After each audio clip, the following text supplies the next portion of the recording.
Perkenalkan, nama saya Jona Kristen Septiani dari Prodi Pendidikan Biologi Universitas Kristen Indonesia.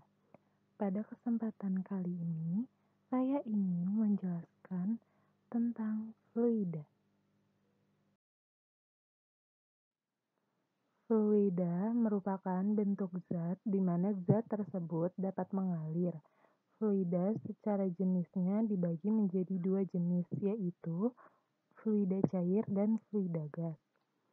Fluida dibedakan berdasarkan sifatnya, itu ada dua. Yang pertama, fluida statis. Fluida statis di mana objek fluidanya adalah sesuatu yang diam.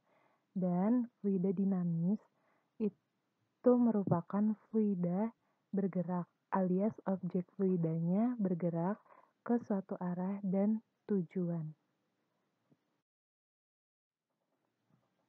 Fluida statis adalah fluida yang berada di suatu tempat dalam fase diam atau tidak bergerak.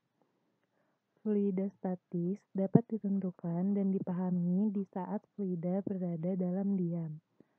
Parameter fluida statis adalah massa jenis, tegangan permukaan, kapilaritas, dan viskositas.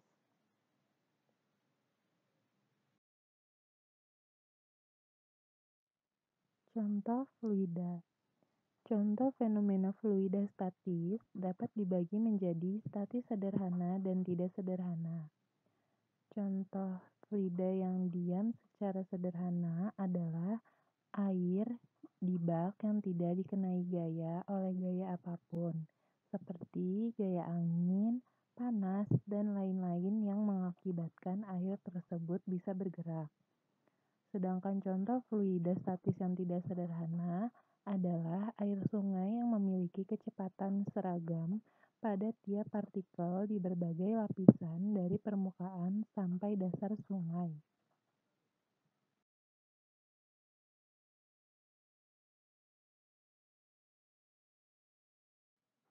Selanjutnya, hukum-hukum pada fluida dinamis. Yang pertama, ada hukum pokok hidrostatik. Tekanan hidrostatik di sembarang titik di suatu bidang datar di dalam fluida sejenis dalam keadaan seimbang itu adalah sama. Tekanan hidrostatis yang dialami sebuah titik dalam zat cair bergantung pada massa jenis zat cair dan letak titik tersebut dari fluida statis. Kita bisa menyimpulkan bahwa tekanan yang dialami suatu titik tergantung dari kedalamannya jika diukur dari permukaan fluida. Semakin mendekati dasar, semakin besar tekanan yang dialami. Titik-titik yang berada pada kedalaman yang sama akan menerima tekanan yang sama juga. Selanjutnya, hidrostatika dimanfaatkan dalam mendesain bendungan, yaitu semakin ke bawah akan semakin tebal, serta dalam pemasangan infus, ketinggian diatur sedemikian rupa, sehingga tekanan zat cair pada infus lebih besar daripada tekanan darah dalam tubuh. Yang kedua, ada hukum Pascal.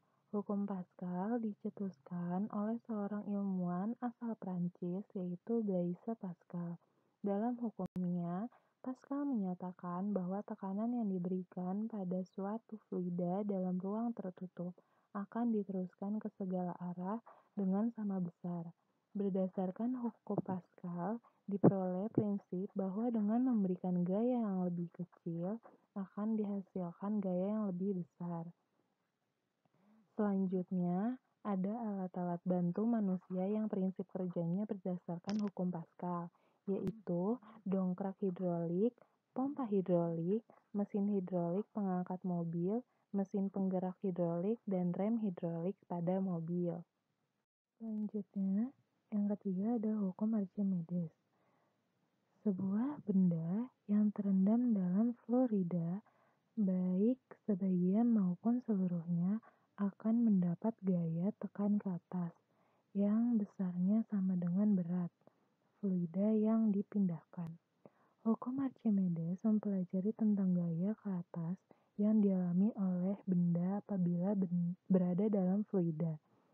Benda-benda yang dimaksudkan pada fluida seakan-akan mempunyai berat yang lebih kecil daripada saat berada di luar. Misalnya, batu terasa lebih ringan ketika berada di dalam air dibandingkan ketika berada di udara. Berat di dalam air sesungguhnya tetap, tetapi air melakukan gaya yang arahnya ke atas. Hal ini bisa menyebabkan berat batu akan berkurang sehingga batu terasa lebih ringan.